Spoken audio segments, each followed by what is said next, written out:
Le 6 mai 1937, Eugène Laflamme et Blandine Dionne donnent naissance à Guy, le premier-né de leurs 6 enfants.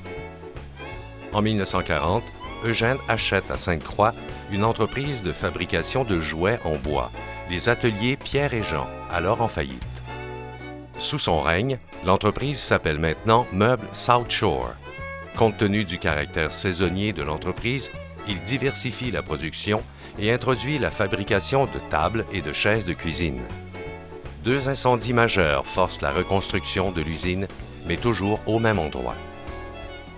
En 1952, l'apparition de mobilier de cuisine en chrome au détriment des meubles en bois amène l'entreprise à réorienter sa production en incluant dans sa ligne de produits les meubles de chambre à coucher.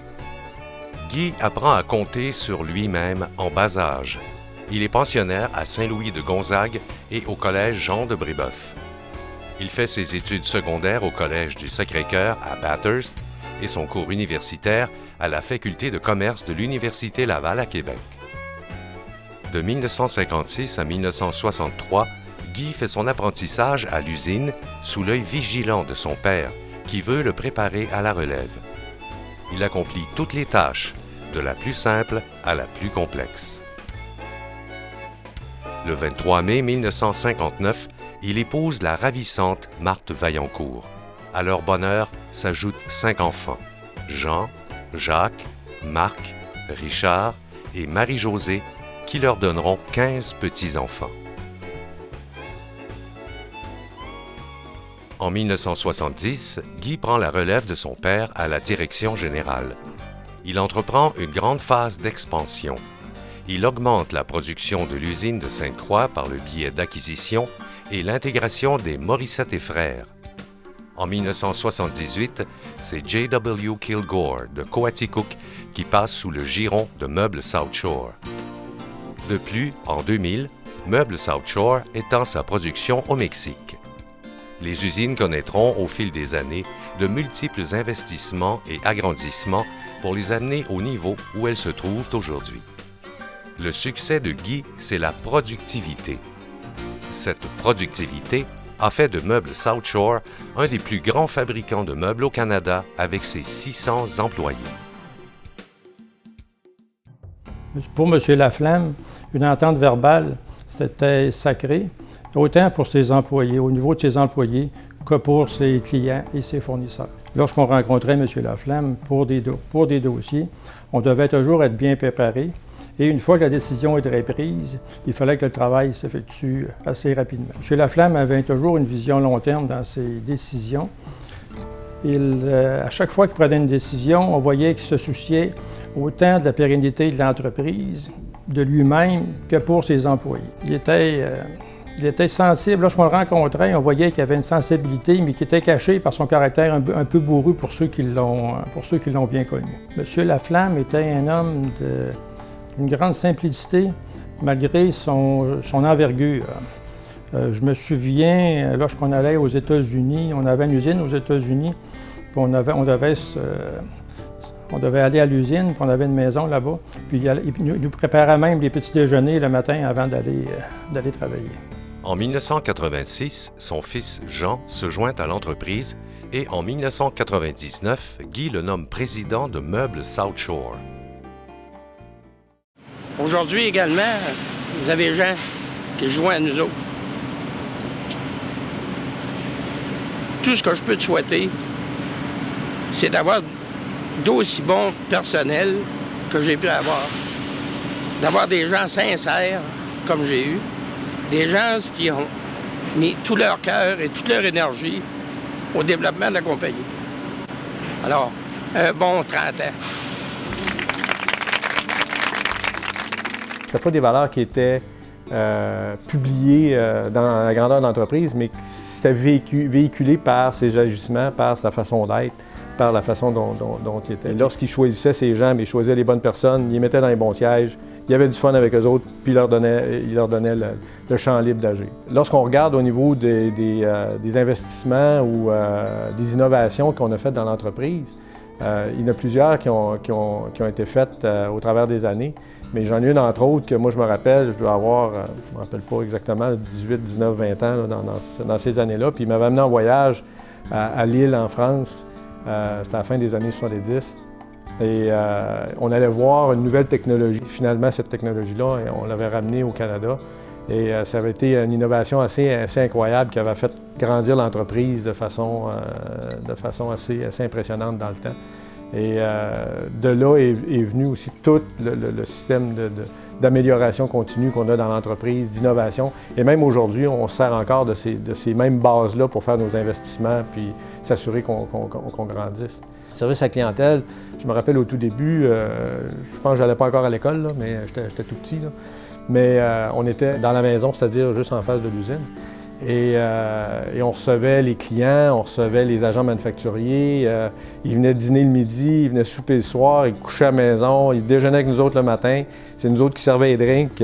On pensait qu'on aidait, mais je pense qu'on était plus dans les jambes que d'autres choses. Mais nous autres, on pensait qu'on aidait là, dans ce temps-là.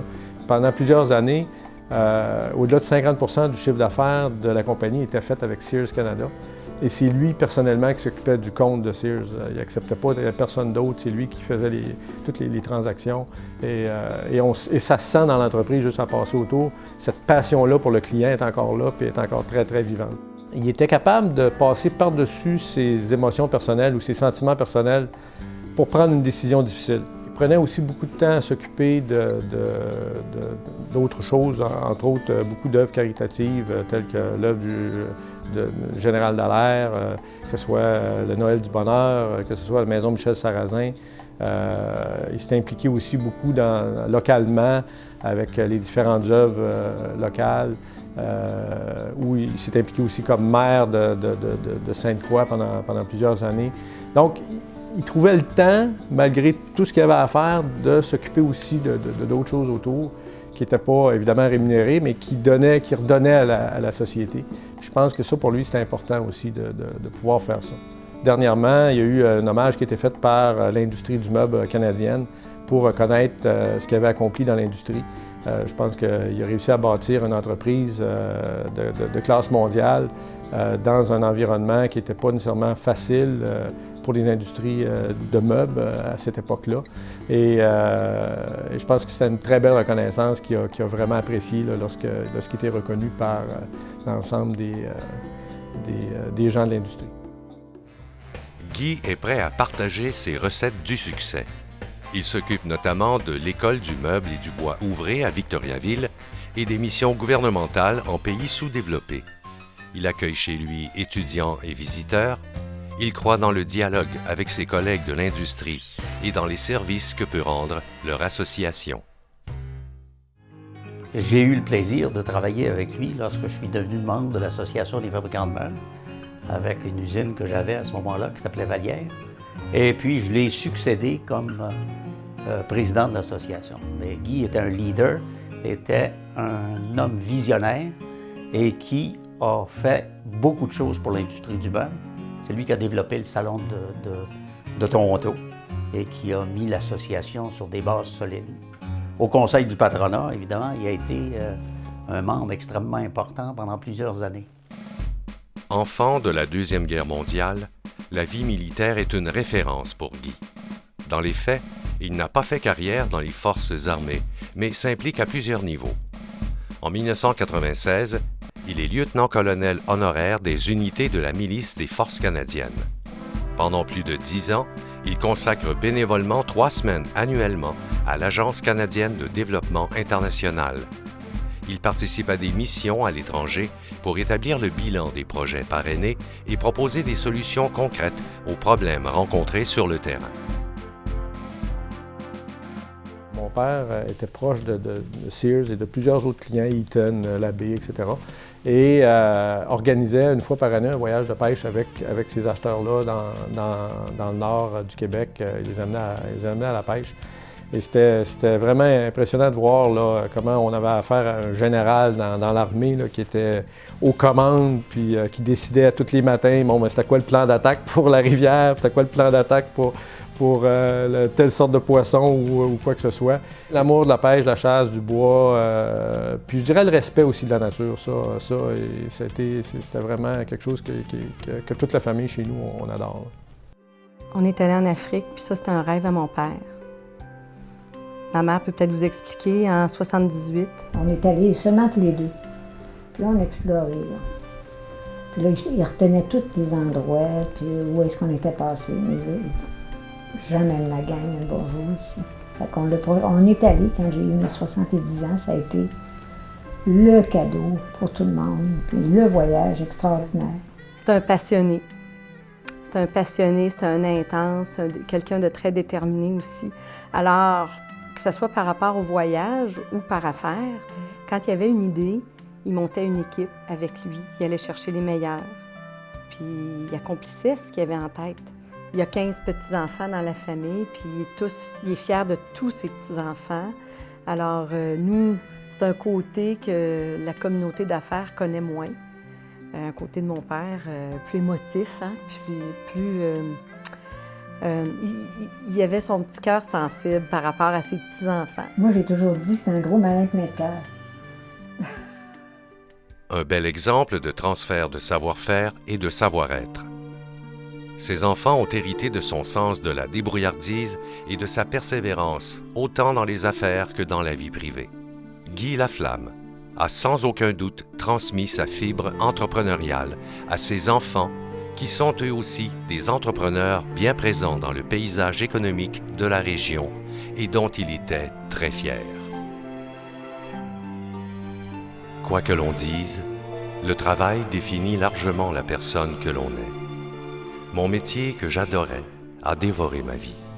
D'étape en étape, j'ai monté les échelons de l'entreprise de mon père jusqu'à ce qu'elle devienne la mienne et que j'en sois le président.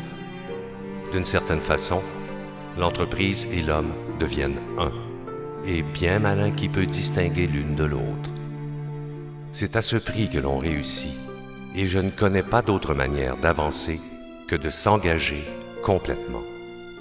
Ce que je retiens de mon parcours, c'est que rien ne saurait remplacer un équilibre entre les plaisirs familiaux et les défis professionnels, entre ce que l'on veut et ce que l'on a effectivement. Une vie suffit à peine pour jongler avec ces divers éléments, et à mon âge, je demeure malgré tout un étudiant dans ce domaine.